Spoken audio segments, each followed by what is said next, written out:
C'est 3840 sur 2160, c'est le 4K. Ici, il est toujours en train d'estimer combien de temps ça va prendre. Ça risque de prendre un peu de temps, malheureusement. Alors, en attendant que ça fasse le rendu, on va aller dans le dossier d'aujourd'hui et vous avez un dossier DN Luma Capture. Non, pas un dossier, un weblog Luma Capture. Vous êtes sur Mac, donc il va fonctionner. Si vous étiez sur PC, il faudrait remplacer le weblog par TXT et ouvrir le TXT et vous auriez l'adresse qui est indiquée à l'intérieur. Bon, voilà, c'est pas compatible le PC, c'est raccourci. Et alors, ça vous amène vers une vidéo de Bibi. Ne mettez pas le son. Dans laquelle, en combien de temps? En 12 minutes, j'explique, mais je vais accélérer ici, j'explique comment capturer des objets complexes, notamment des patins ici. Et alors je vous dis tout de suite, la capture n'est pas géniale parce que l'éclairage n'était pas bon. On aurait dû sortir dans la cour pour avoir un éclairage diffus partout. Vous voyez, il y a de l'ombre, hein. Il y a beaucoup d'ombre. Et l'éclairage ne vient que de la fenêtre à l'arrière. Et donc l'idée, c'est, vous voyez, qu'avec le logiciel Luma AI, on peut capturer un objet. On a d'abord dû le mettre dans une boîte virtuelle, vous avez vu, et ensuite on va tourner autour avec le téléphone, et on va en fait prendre des centaines de photos, mais très facilement. Un enfant de 12 ans y arriverait. Et à la fin, on va avoir un objet qu'on va pouvoir tourner dans un navigateur web, mais aussi le récupérer dans un logiciel 3D, notamment dans Dimension. Donc ça sert maintenant de plus en plus, ce genre de choses, à capturer des objets qu'on insère. Les concepteurs de jeux vidéo insèrent ça dans le décor pour des objets secondaires.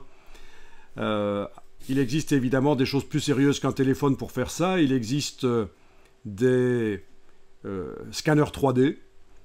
Mais donc ça, c'est la nouvelle technologie. On n'est pas dans la photogrammétrie telle qu'on la connaît depuis quelques décennies, qui permet de créer une sensation d'objet 3D. Ici, on est vraiment dans le NeRF. Les réseaux neuronaux, l'intelligence artificielle va servir à générer un objet 3D utilisable. C'est l'avenir. Au lieu de passer 5 heures à voilà, Neural Radiance Field, le NeRF, c'est ça que ça veut dire. Au lieu de passer 5 heures à modéliser les patins, eh bien, on les capture en 3D. Alors, pour l'instant, c'est pas encore très très bon. Vous voyez, on les a là, voilà. Ça, c'est vu dans un navigateur web. Mais après, on va pouvoir les exporter et les récupérer dans Dimension. Donc ça, c'est quelque chose que vous pourriez faire, mais il faut un téléphone quand même assez récent, et pour bien faire, un téléphone qui a ce qu'on appelle un lidar, c'est-à-dire un radar de distance. La plupart des téléphones et tablettes Apple de 2018 et après, par exemple, ont un lidar. Maintenant, à vous de voir si vous avez à votre disposition un téléphone qui va être capable de faire ça. Alors oui, il y avait ici une adresse où on voit sur le site Luma les patins. Alors je vous invite à taper éventuellement cette adresse-là, bit.ly. Ok. Pour l'avoir plus petit, je vais faire comme ça. On va arriver à... Voilà. Vous allez taper dans la barre d'URL cette URL simplifiée que je vous ai fait, et vous allez pouvoir déjà voir les patins et les manipuler. Et donc pour faire du e-commerce, pour vendre des choses, c'est pas mal. Alors j'ai fait ça avec les étudiants de 2e année, cette capture, parce qu'ils ont cours le samedi, il y avait pas mal de lumière. Malgré tout, on est resté à l'intérieur, il s'est caillant. Et puis il y en a un qui a eu l'idée de scanner sa voiture. Et puis il y en a un autre qui voulait scanner sa moto. Donc on est quand même sorti finalement. Et donc il ils ont tourné avec leur téléphone autour de la voiture ou de la moto, voilà, ils ont eu l'air bizarres, mais personne n'est venu les arrêter. Et voilà, donc on peut même capturer des bâtiments si on met le téléphone sur un drone. Techniquement, ça marche. Donc, allez-y. Vous appuyez, hein, quand vous êtes sur cette adresse-là, vous appuyez, vous allez pouvoir tourner autour comme vous voulez. Oui, il y a des drones avec capteur LiDAR, vous pouvez faire une recherche là-dessus. Et donc, voilà ce qu'on voit quand on va à cette adresse. Donc, ça tourne tout seul, un mouvement de caméra, mais quand vous cliquez, vous pouvez bouger comme vous voulez, en fait. Alors, il faut quand même un accès web assez rapide, donc c'est pour ça que ça saccade peut-être un peu ici. Donc ici, voilà, on voit qu'on peut tourner dans un navigateur web. Ça peut être intégré à un site web avec du iframe, donc le truc qui date d'il y a 50 ans, j'exagère. Et là, ce qu'on est en train de faire, c'est une exportation de l'objet 3D au format GLB, qui intègre dans le même fichier la texture et le maillage. Et donc, ensuite, on va dans Dimension, on crée un nouveau document, on importe le modèle 3D et on importe le GLB et on récupère donc les patins sans leur décor. Voilà. Alors, étant donné que ça a été capturé, vous voyez, la taille n'était pas bon. Hein. Il considère qu'il fait 154 cm de haut. Faut pas rigoler, quoi. Hein. C'est pas pour le colosse de Rhodes. Hein. Donc,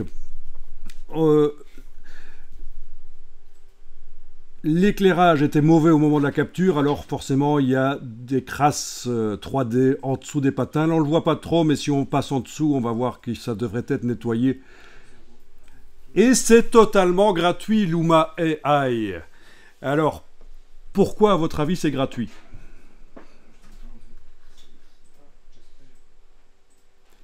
Parce qu'ils entraînent leur intelligence artificielle. C'est du donnant-donnant. Vous avez des modèles 3D gratuitement, vous scannez vos objets, c'est pas mal, et eux entraînent leur intelligence artificielle et à un certain moment, ils vont forcément faire payer le service.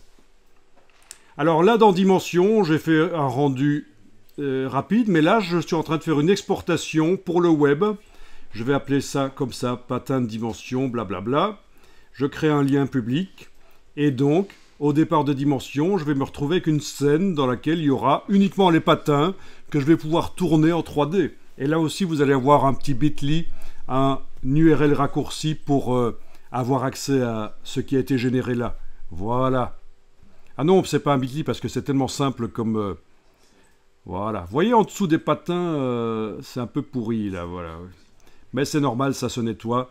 Et il faut faire une capture meilleure. Alors voilà, vous allez pouvoir taper ça dans la barre d'URL d'un navigateur pour arriver vers la scène qui a été exportée par Adobe Dimension. Donc vous tapez adobe.ly/3p71ech. Voyons un peu. Oui, ça va être mieux comme ça. Bien, bravo. adobe.ly/3p71ech. Et vous arrivez sur la scène qui cette fois-ci ne vient pas de Luma AI. Ça vient de Dimension qui a exporté un objet 3D qu'on peut manipuler. Alors, pendant que vous regardez ça, moi je retourne dans Dimension et je vais voir, tiens, 9 minutes 44 pour faire le rendu. Il a terminé. 9 minutes 44. Et il faut savoir que dans les années, fin des années 80, début 90, ça existait déjà les rendus ray tracing. Pour faire une image, il fallait 1 jour, voire même 2 ou 3 jours. Donc ici, les ordinateurs se sont quand même améliorés, mais... Alors on peut parier que dans 15 ou 20 ans, pour faire une image comme ça, en 5 ou 10 secondes, ce sera fait. Enfin, même plus, parce que déjà de nos jours, des très bonnes machines PC pour gamers font du ray tracing en temps réel pour des jeux vidéo. Mais bon, ici c'est du 4K quand même. Hein. C'est du RTX. Voilà les RTX. Alors, affiché dans le Finder, je vais ouvrir donc l'image 4K ici dans Photoshop, et par rapport à tout à l'heure, quand je zoome, ben c'est super net. Vous vous souvenez comment c'était tout à l'heure, hein? Allez, je vais les mettre côte à côte, comme ça vous allez pouvoir comparer. Ici, l'image d'avant, et ici, l'image d'après. Ouais, je pourrais les mettre côte à côte, demander à Photoshop de les mettre côte à côte, mais c'est pas grave, je vais le faire manuellement comme ça. Voilà. Donc la boîte qui est là, on la voit là. Et avant, elle était comme ça. Voilà. Elle était comme ça. Vous voyez, la différence, c'est quand même flagrant. Hein. Donc vous avez découvert que dans Dimension, on peut faire des images extrêmement précises, mais il faut changer la taille du canevas. Je vais aller voir ici le swatch. Vous savez que ça s'appelle un swatch. Le logo de Nike. Oui, Nike, on peut même dire. Pourquoi? Parce qu'en fait, c'est une déesse grecque. Hein, et ceux qui ont le mauvais esprit, arrêtez. C'est la déesse Nike. Nike avec un seul E au bout. Arrêtez. Je vois vos esprits malfaisants. Ok. Voilà. Ça s'appelle un swatch. Et d'ailleurs, il y a des polices de caractère avec des swatchs. C'est marrant. On peut trouver ça. Si je cherche fonts with swatch, on va tomber sur des choses rigolotes. C'est un terme graphique. Le lancer, voilà, vous voyez? Ça, j'ai demandé bêtement sur Google ou sur Bing, je sais pas, fonts with swatch. Et j'ai des swatch, des lancers. Ok, on en a parlé en plus du logo Nike, hein, je pense, Nike. Ok, donc là vous avez vu, c'est génial, le rendu. Si vous ne connaissez pas l'astuce, vous pensez que Dimension fait toujours des images pourries. Mais voilà, vous avez l'astuce maintenant. Ah oui, bien sûr, pour un poster, cette image, il n'y a aucun problème, il n'y aura pas de pixels. On peut même demander des rendus plus grands, hein, 8K, 16K, voilà. Alors au niveau de la taille, ça fait 19 mégas, alors que la précédente, qui était toute petite, 1,8. Donc voilà, mais évidemment, il n'y a aucun problème, ça reste... Alors, ce que vous allez faire maintenant, dans Dimension, c'est qu'au niveau du rendu, vous allez toujours garder... bon, oui, de toute façon, vous n'avez pas le choix, le canevas, il est là, vous ne pouvez pas le changer, mais vous allez générer un fichier PSD. Allez-y, décochez PNG, cochez PSD 16 bits par couche, surtout n'allez pas chercher le 32 bits, ça c'est pour faire des trucs spéciaux, on n'en a pas besoin. Et vous allez enregistrer ça. La qualité, c'était dans le canevas qu'on le changeait, dans la partie conception, mais on ne va pas le modifier, c'est toujours le 4K. Donc on peut écraser, ça ne va pas écraser le fichier parce que l'extension va être PSD maintenant au lieu de PNG, donc je peux garder ce nom-là. D'accord, vous faites ça maintenant, vous refaites le rendu en PSD. On n'a pas coché les deux parce qu'on voulait avancer dans le cours et ne pas attendre 1 heure que les deux se fassent. Les deux en même temps, d'abord il aurait fait le PSD, en plus c'était l'horreur. Vous allez voir, ça va peut-être prendre 30 ou 40 minutes. Et puis vous allez voir ce qu'on peut en faire du fichier PSD. Beaucoup plus qu'avec le PNG.